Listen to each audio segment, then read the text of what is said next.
Hello guys, welcome back to my channel Civil Quick Revision লৈ আজি আমি পঢ়িম সিমেন্টৰ সেকেন্ড ক্লাसेस টু কথা মই কৈছিলো যে মই টেস্টিং অফ সিমেন্টৰ পৰা পঢ়াম বুলি তো ফাৰ্স্ট অফ অল আপোনালোকে জানে যে টেষ্ট অফ সিমেন্ট টো আমি ডিভাইড কৰিব পাৰো এটা হল ফিল্ড টেষ্ট আৰু এটা হল ল্যাব টেষ্ট আমি যেটো ফিল্ডত কৰো ফিল্ড টেষ্টত আমি কি কৰো কালাৰ টেষ্ট থাকিব physical property test then strength test থাকিব Then আমি lab testot কি কৰো lab testot fine test consistency test setting time test soundness test strength test এইকিটাৰ বিষয়ে আমি অলপ ডিটেইলছত চাব লাগিব ল্যাবৰেটৰী টেষ্ট হওক বা ফিল্ড টেষ্ট হওক এক্সামত আমাক এই টেষ্ট কিটাৰ বিষয়ে স্টেটমেন্ট বেসড কোৱেশ্চনছ বিলাক সোধে তো আমি ভালদৰে এই কাৰণে বস্তুখিনি ভালকে চাব লাগিব এটা ধৰিলো মই ফাৰ্স্ট ফিল্ড টেষ্টৰ কথা যদি কওঁ First ধৰি লওক color test আছিলে color test to কি হয় color test hall color of the cement should be uniformly gray হ'ব লাগিব greenish gray অপচনত কেতিয়াবা সোধে কি gray yellowish gray greenish gray নে আপোনাৰ reddish gray এনেকুৱা টাইপ থাকিব পাৰে তো আমি এটো মনত ৰাখিব লাগিব এটো বহুত ইম্পৰ্টেন্ট মই এখানে ষ্টাৰ মাৰ্কস দি দিছো তাৰ পিছত আহিব আমাৰ Physical properties test physical properties তো আমি এটা physical property বুলি কলে কি কৰিম এতিয়া আমি এটা চাব লাগিব যেতিয়া when small amount of cement is rubbed between two fingers then it should give smooth feelings আমি cement যদি আমি ব্যাগ টু ফিল্ডত টেষ্ট কৰো দুটা আঙুলিৰ মাজত যদি আমি cement টো অলপ লৈ চাও দেন যদি এটো বস্তু আমাৰ সফট ফিলিং এটা দিয়ে তেতিয়া আমি মানে হেতু ভাল cement বুলি ক'ব পাৰো তেনেকুৱা তো আৰু এটা পইণ্ট আহিলে when small amount of cement is thrown into the water bucket then it should float for some time before sinking অকমান দেৰি কাৰণে float হৈ থাকিব লাগিব হেতু এটা ভাল প্ৰপাৰ্টিজ হয় বে সিঙ্ক হৈ যদি যায় আমি লগালগ যদি সিমেন্ট পানী দি দিউ বাকেটত পানী যদি ডাইৰেক্ট সিঙ্ক হৈ যায় তেতিয়া তোমাৰ ভাল নহব তো তেনেকে আমি পইণ্ট কিছুমান মনত ৰাখিব লাগিব তেনেকে আৰু এটা কথা কৈছে cement should be free from lumps পৰা ফ্ৰী থাকিব লাগিব গুটা মাৰি থাকিব নালাগিব হেতু কৈছে আৰু এটা বস্তু কৈছে আমি take 100 gram of cement sample and add some amount of water to stiff cement paste এটা stiff cement paste বনাইছো 100 gram cement sample লৈ using this cement paste prepare one cake of sharp edge এটা sharp edge মানে নিচিনা এটা কেকৰ নিচিনাকে cement বনাব দিছে keep this cake in water for next 24 hours After 24 hours, when cake is taken out, then the edge of this cake should remain sharp. একদম sharp হৈ থাকিব লাগিব। ধৰি লওক মই এটো কেকৰ টুকুৰা নিচিনা বনাইছো, এনেকৈ sharp হৈ থাকিব লাগিব মানে পুৰা যেনেকে আমি উলিৱাম হেৰি পৰা পেষ্টৰ পৰা তেনেকা পুৰা sharp হৈ থাকিব লাগিব। হেতু কথা বুজাইছে। তাৰপিছত আমি নেক্সট আহিছো strength test এটো এটা হল আমি ফিল্ডত কৰো ধৰি লওক এটা কৈছে prepare a mold of size 25 by 25 into 200 size to কৈছে mm using cement paste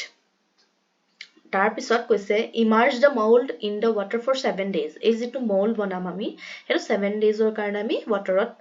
থৈ দিম তাৰ পিছত কৈছে after 7 days the mold is taken out and kept over the two supports spanning 150 দুটা supportৰ মাজত আমি স্প্যান কৰি ৰাখিম 150 মানে ডিফাৰেন্স থাকিব দুটা supportৰ মাজত এইটো যেটো ডায়াগ্ৰাম আকিছো মই তাৰপিছত কৈছে apply the point load at the mid span magnitude of 340 newton এই 340 newton দিছে দেখিছেনে তাৰপিছত কৈছে under the above circumstances it should not show any significant sign of failure হ'ব নালাগিব এটো লোড দিয়াৰ পাছত তেতিয়াহে আমি তো সিমেন্টটো ভাল বুলি আমি ধৰিব পাৰিম তাৰপিছত আমি ল্যাব টেষ্টৰ কথা আহিম ল্যাব টেষ্টটো কি হৈছে it is a first of all fine টেষ্টত আমি কি কৰো in order to check the proper grinding of the cement this fineness test is required ইয়াতে কৈছে যে proper grinding আপোনাৰ to check কৰিবলে fineness test আমাৰ দৰকাৰ হয় তাৰপিছত in the given cement sample most of the particles should have size smaller than 100 micron এটা কৈছে বেছিভাগ পাৰ্টিকুলাৰ সাইজটো মানে 100 মাইক্ৰনতকে স্মল হ'ব লাগে বা or 90 micron as per IS codeৰ মতে 90 micron হ'ব এই কোৱেশ্চনটো বহুত সোধা দেখা যায় এক্সামত আপোনালোকে মনত ৰাখিব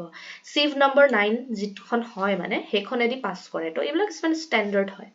তাৰ পিছত আমাক মেইনলি ইয়াতে বহুতখিনি বস্তু আমি থিওৰি পঢ়িছো যদিও কিছুমান ইম্পৰ্টেন্ট পইণ্টছ থাকে যেটো আমাৰ ডাইৰেক্ট আজিকালি কোৱেশ্চনটো সুধি দিলে আমি কৰিব জানিব লাগিব থিওৰিটো বা সেইকাৰণে থিওৰিটো পঢ়াটো বহুত জৰুৰী তাৰ পিছত চক smallest particle of cement can have the size of 1.5 Micron এটো এটা পাৰ্টিকল সাইজৰ যদি সাপোজ স্মলেষ্ট যেটো স্মলেষ্ট এটো 1.5 মাইক্ৰন হয় তাৰ পিছত কৈছে average size of cement particle can be considered as 10 Micron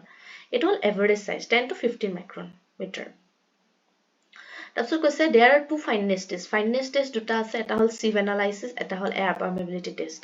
okay এটা sieve analysis test আমি কেনেকৈ কৰিম ইয়াতে কৈছে 500 gram of cement sample and the IS 90 micron sieve এখন লবলে কৈছে sieve number 9 যেটো মই কৈছিলো is used for this test তাৰপিছত sieve the cement sample at least for 10 to 15 minutes sieve কৰিব কৈছে আমাক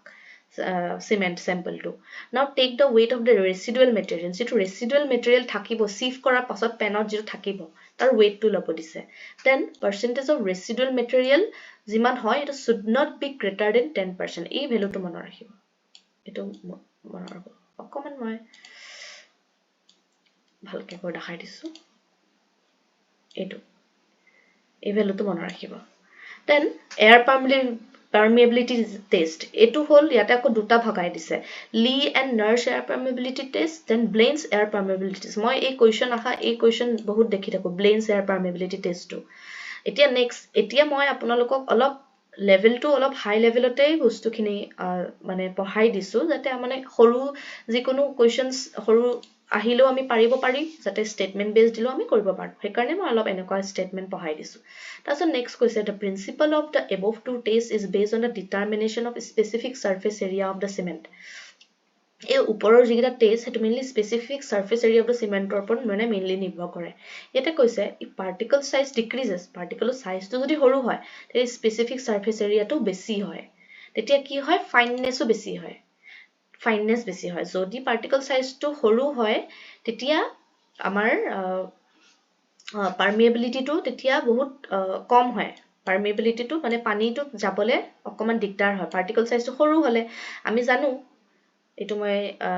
এটো ইয়াৰ লগত ৰিলেট কৰি বুজাইছো আৰু যদি পাৰ্টিকল সাইজটো বেছি হয় তেতিয়া আমাৰ পাৰমিএবিলিটি এটো ইয়াতে লিখা আছে পাৰমিএবিলিটি ইনক্ৰিজ হয় যেনেকৈ আমি গ্ৰেভেল স্যান্ডৰ কথা যদি কওঁ গ্ৰেভেলত আমাৰ পাৰমিএবিলিটিটো বেছি হয় সাইজটো ডাঙৰ কাৰণে ইয়াতে হেতুৱে বুজাইছে তেতিয়া টাইমটো কম লাগে ইয়াতে লিখিছে সব size increase permeability increase then time decrease এই তলৰ ফালৰ পৰা এয়াৰ এটা ব্লো কৰে মানে এই আপোনাৰ এটা স্যাম্পল থাকিব আমাৰ সিমেন্টৰ এটো তো তেতিয়া এয়াৰটো ব্লো কৰোতে এটো পাৰ্টিকল সাইজটো যদি ডাঙৰ হয় তেতিয়া আমাৰ পাৰমিএবিলিটিটো বেছি লাগিব হয় জলদি হৈ যাব আৰু টাইমটো খালি কম লাগিব হেতু কথা বুজাইছে তাৰ পিছত in this stage fixed amount of air is blown through the fixed size of the cement size মই যেটো কলো and time required by air to pass the cement base it is noted time to আমাক note কৰিব কৈছে then specific surface area of the cement is directly proportional to root over t where t is the time of air required to pass the given fixed size of the cement bed কৈছে time t to hall time of air কিমান মানে এয়াৰৰ টাইমটো মানে তো হে given sample cement বেডটো পাৰ হ'বলে কাৰণে হেতু কথা বুজাইছে আমাক কিছুমান বস্তু ইমান ডেফটত জানিলেও কি হল কেলে হল আমি জানিব লাগে বাট কিছুমান বস্তু আমি অলপ ইন ডেফট নগয়ও আমি যদি যিখিনি বস্তু থিওৰি হিচাপে আমি কৰি যাও দেন কোৱেশ্চন বিলাক কৰিব পাৰিম নহলে কেলে হল কিয় হল বুলি আৰু যদি চাবলৈ যাও আমি আকৌ বেলেগকে ধৰণৰ বুজিব লাগিব হেখিনি তো মই তেনেকে বুজোৱা নাই যেটো কুইক ৰিভিজন হয় তো আপোনালোকে এনেকে মনত ৰাখিব দেন এটো দেখাই দিছে ফিক্স এমাউন্ট অফ এয়াৰ গল fix number of cement bed এটো হেতু দেখাইছে তো ইয়াত এটা একটা কথাই কৈছে ইফ টাইম ইনক্ৰিজেস টাইম যদি বেছি লাগে তাৰ মানে পাৰমিএবিলিটি কম হ'ব পাৰ্টিকল সাইজটো সৰু আৰু স্পেসিফিক সাৰফেস এৰিয়া বেছি হ'ব আৰু ফাইননেসটো বেছি হয় তাৰ এটা নোট দিছো মই এটো বহুত ইম্পৰ্টেন্ট এই কোৱেশ্চনটো আহি থকা মই দেখো এই ভ্যালুটো for a good OPC cement ordinary Portland cement যেটো হয় the specific area should be greater than 2250 centimeter square by gram এটো এই ভ্যালুটো মনত ৰাখিব এতিয়া মই OPC cement PPC cement types of cement যিখিনি হয় হেতু মই এটা বেলেগ ক্লাছত পঢ়াম Actually সেইখিনি বস্তু আপোনাৰ SSC JEE আৰু বা আমাৰ